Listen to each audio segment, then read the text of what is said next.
And now, it's celebrity catfishing.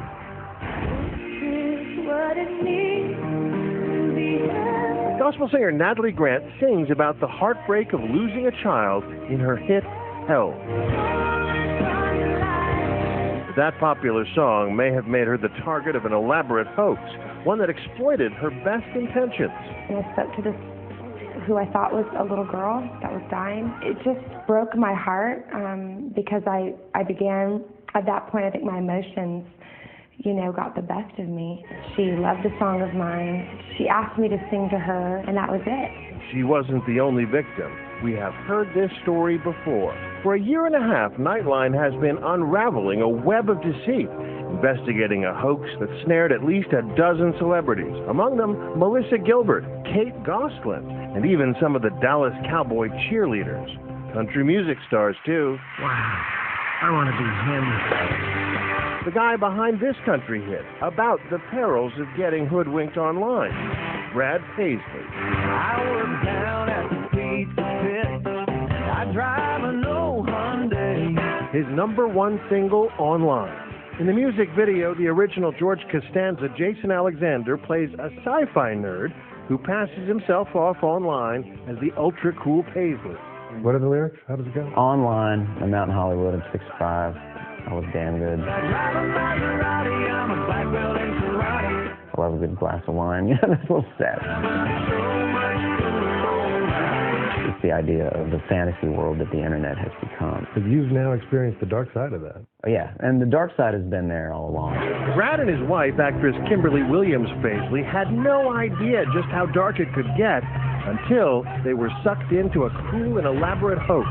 A hoax that left Kim paralyzed with fear. I felt so violated and scared. Brad demanding justice.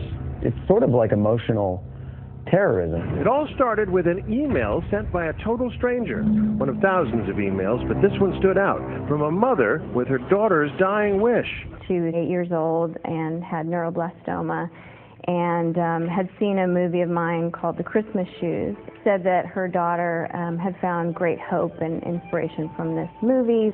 Always know that I'm going to be right here. She said that her daughter had begged her to get in touch with me. So it sounded very sort of real. I read that and I thought, well, I would love to just talk to her and say hi. Talk they did, by phone, email, and text. I heard this rustling, and she put this little girl on the phone and said, "This is Claire." Hi, my Tim. I just wanted to say thank you for letting me love you, and thank you for being my miracle. And I remember this instinct in me thinking, what if this is a hoax?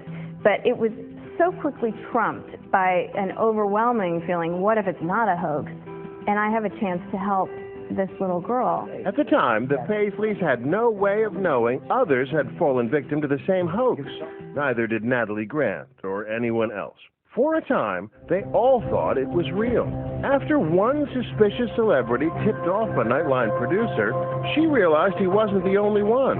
Alyssa Litoff started comparing notes with all of the victims and finding in each case the hoaxer used almost the exact same M.O. I have the email that was written to the Paisleys. I have an 8-year-old daughter who is suffering from end-stage cancer, neuroblastoma. Here's another one that was written to a gospel singer named Carmen Hope Thomas. It is stage 4 neuroblastoma. Basically the exact same thing that was written to Natalie Grant. We've confirmed at least a dozen people, and there are at least a dozen more that we're working to confirm still. So who all is in your collection here? That's John Henson, the host of Wipeout. Famous faces, some of them. That's the band Little Big Towns. Kate Gosselin. And Kate Gosselin actually dedicated an episode of her show? Yes, on the screen it said, "In loving memory of Hope." With Kate Gosselin, we were the ones who told her that it was a hoax. She learned from us? Another of our producers emailed Kate Gosselin when she put 2 and 2 together. When I received your email, I yelled out loud. I said, "Oh my gosh." 2 years later, we're still finding other victims. When she saw our first report on this on Nightline, Melissa Gil of Little House on the Prairie tweeted us and said she was a victim. Kim Paisley explained how easy it was to get hooked. It was totally plausible to me, yeah. They weren't saying, can you send money? They weren't saying, can you come visit? They were just saying, I just want to talk to you. And then it started to get weird. Jesus loves me, this I know. Supposedly at death's door, the little girl sang this song for Kim. And Brad got on the phone and sang to her, Amazing Grace. You're singing to someone's dying kid. In the middle of it, there's no way that's not real. How can that not be real? And right when they're hooked, the hammer drops. They get the call they're now dreading. Little Claire is dead. The call came, and it was very, very sort of to the point, and she just said she's gone. It's, a parent's worst nightmare. And my wife started bawling. She hit my softest spot. Like, as a mother, wanting my kids to be okay. Hi, it's just Carrie. The calls continued, got even more outlandish. I also wanted to know if there's a version of your husband singing Amazing Grace. I could use that for the service. Check out this message detailing plans for the funeral. Oh, and if it was okay to put your picture in the casket like she had requested. And I hope you have a really good weekend. And thank you for everything. Bye-bye. Almost immediately, the story started to unravel. I said, where can I send flowers for the funeral? And she didn't have an address for it. She said, oh, don't. Just send a donation to your local children's hospital. And I had like a physical reaction. Every red flag went up. And I remember just looking at people around me. Who is it? How many people were involved in this scam? And are they right here? Are they watching me right now? You were worried they might be a threat to you. Yes. This person was crazy. I watched my wife buckle when she realized this wasn't a real girl. And I vowed that night, I'm going to find her. I'm going to find her, and I'm going to make sure that this person is not able to do this or isn't capable of doing worse. But this deception was bigger than the Paisleys even imagined. As Nightline dug deeper, it became clear the hoaxer wasn't just stalking celebrities, she was stalking cancer victims, stealing their photos and stories. We went to meet one family, the Thomases of Tiffin, Ohio. Their daughter, Christy, died in 2006 of, guess what, neuroblastoma. And she just had an infectious smile that people would just fall in love with Christy. The scammer stole Christy's image straight off the Thomas family's memorial website. I had one of the detectives tell me a while ago that it was almost like she knew my story better than I knew my story. She had read my journal entry so many times that it was like she had internalized it, and then when she would be calling this famous people, it was almost like she had convinced herself that she really was me. That's the sickest part about this to me. That is the part that when I start to talk about that's when I get really mad. That there were real kids, that there were real photos. Ironically, the photos helped unravel the mystery. So you pulled the data off some of these pictures. Right. These journal entries were in some ways her undoing because she created them. She didn't lift them from a blog. Buried in some of the digital images, location data from the camera they were taken on. When you enter it in Google Maps, it actually shows a location in Mongolia. A dead end at first. But it's just simply that Mongolia is on the opposite side of the world. And if you enter a negative sign there, you get the actual address, 206 Walnut Street. In Douglas, Wyoming, hometown of the jackalope, a mythical creature used to fool city slickers.